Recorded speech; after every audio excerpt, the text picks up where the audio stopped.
আসসালামু আলাইকুম। ADN telecom শেয়ারটা খুব চমৎকার। সে একটা অ্যাকুমুলেশন শেষ করেছে। অ্যাকুমুলেশনটা হয়েছে ট্রায়াঙ্গেল প্যাটার্নে। অ্যাকুমুলেশন হওয়ার পরে সে একটা চমৎকার ক্যান্ডেল দিয়ে সে ট্রায়াঙ্গেল ব্রেকআউট করেছে। একটা বুলিশ মারুবুজু ক্যান্ডেল এবং প্রচুর ভলিউম। তারপরে খুব স্বাভাবিকভাবেই সে কিছুটা স্লো হয়েছে। স্লো হওয়ার কারণও আছে বটে। সাধারণত ট্রায়াঙ্গেল ব্রেকআউট করলে আমাদের টার্গেট নির্ধারণ করি এই ট্রায়াঙ্গেলের সর্বোচ্চ যে গ্যাপ সেই গ্যাপ থেকে ব্রেকআউট হওয়ার পর ততটুকু টার্গেট সে প্রথম টার্গেট হিট করেছে। প্রথম টার্গেট হিট করার পরে কিছু প্রফিট টেকিং স্বাভাবিকভাবেই হবে। প্রফিট টেকিং হওয়ার জন্য সে কিছুটা কারেকশানে আসছে। আমরা এই শেয়ারটা নিয়ে আপাতত ঘাবড়াবো না। কতক্ষণ পর্যন্ত ঘাবড়াবো না? আমরা এই শেয়ারটা কেন কিনেছি? এই ট্রায়াঙ্গেলে ব্রেকআউট হওয়া দেখে কিনেছি এবং এই বুলিশ মারুবুজু ক্যান্ডেল হওয়া দেখে দেখেছি। ঠিক আছে, যারা কিনেছেন শেয়ারটা তারা এই মারুবুজু ক্যান্ডেলের গোড়ার নিচে না নামা পর্যন্ত স্টপ লস নেবেন না। সেটা 57 টাকা 40 পয়সা।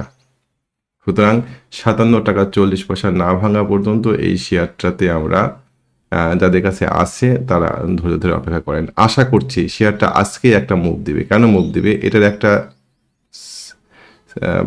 সাপ্লাই ডিমান্ড জোনের উপরে বর্তমানে প্রাইসটা উপরেই আছে।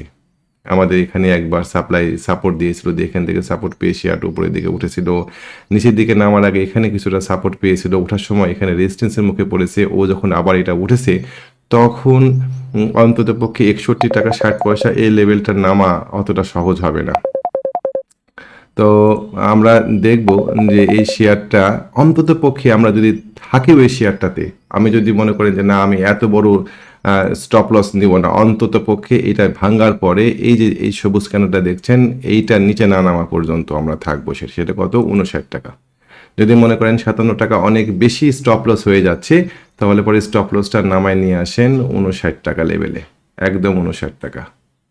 59 টাকার নিচে নামলে পরে তখন আপনি সেটা থেকে বের হয়ে যান। আশা করছি অত দূর আপনাকে নিয়ে যাবে না। জাযাকাল্লাহু খায়রান। শোনার জন্য এতক্ষণ ধৈর্য সহকারে।